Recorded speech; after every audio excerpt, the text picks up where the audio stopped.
Hello guys, I am Nathaniel M. Gonzalez, not for short. I am 19 years old and I live in Barangay San Jose, Santa Cruz, Laguna. At nag-aaral ako ngayon ng Bachelor of Science in Hospitality Management sa Laguna State Polytechnic University sa Santa Cruz, Laguna. Gusto niyo ba malaman ang hobbies ni Nat? Tara, tanawin natin siya. Yes! Yes! Yes! Yes! Yes! Yes! Yes! Hello Nat, ano-ano ba ang mga hobbies mo? Ang isa sa aking libangan ay basketball.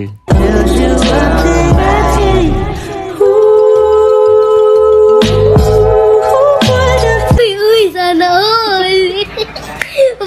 Hobby ko din ang matulog. Guys, huwag kayo maingay, natutulog siya.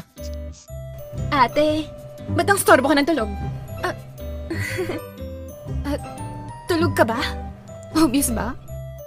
Hobbies ko din na maglaro ng mobile games katulad ng Call of Duty, Mobile Legends at iba pa. Pimbil ng MM o Mage!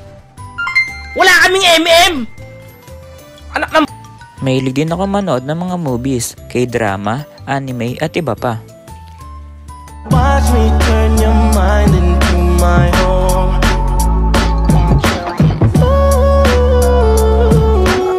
At ang pinaka-hobby ko sa lahat ay ang makasama ang girlfriend ko. Uy, sana all! Wanna let you know, quakes can shake us, cyclones can break us, hurricanes can take away your love. Hi, sana all. Tama na yon guys, baka kinikilig na kayo. Ngayon naman, tatanungin natin ang background ng pag-aaral ni Nat. Nat, saan ka ba nag-aral ng elementary, high school, at senior high? Noong elementary ako, kinder to grade 5 ay nag-aral ako sa San Jose Elementary School. At nung grade 6 naman ako ay nag-aral ako sa Bubukal Elementary School at doon na ako nagtapos. Nice. Nag-junior high school naman ako sa Governor Felicissimo T. San Luis National High School mula grade 7 hanggang sa ako ay makagraduate na. Pagpasok ko ng aking grade 11 ay nag-aral ako sa STI Santa Cruz College at pagkatapos nito ay nagpalipat rin ako noong ako ay grade 12 sa Laguna Senior High School at doon na rin ako nag-graduate. Ngayon ay tatanungin natin ang tungkol sa pamilya niya. Nat, ilan kayo magkakapatid at pang-ilan ka? Bunso ako sa 3 magkakapatid. At ang panganay ay si Kuya King. Si Kuya King ay namatay noong 2016 dahil sa motor accident. Pero ngayon, okay na naman kami.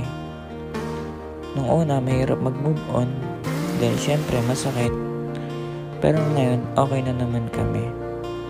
At alam kong masaya si Kuya sa mga ginagawa namin ngayon.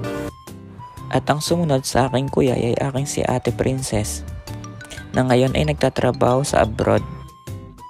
Ang mami ko naman ay isang retired teacher. Ang tatay ko naman ay isang tricycle driver.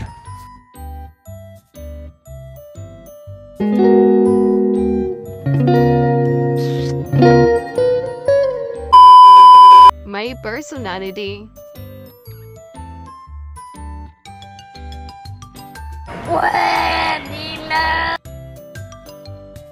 Sabihan mo lang yung kapit mo, wag niya kaming idamay-damay kung ano-anong ginagawa niyang mga istorya para sa aming pamilya dahil hindi kami nakikialam sa buhay niyong mag-asawa. Lahat ang masama! Ikaw ang mabuti! Ha? Sa lagay na yan, ikaw ang mabuti!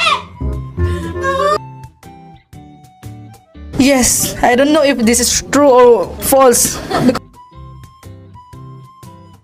Sorry na nga eh, tanga ka.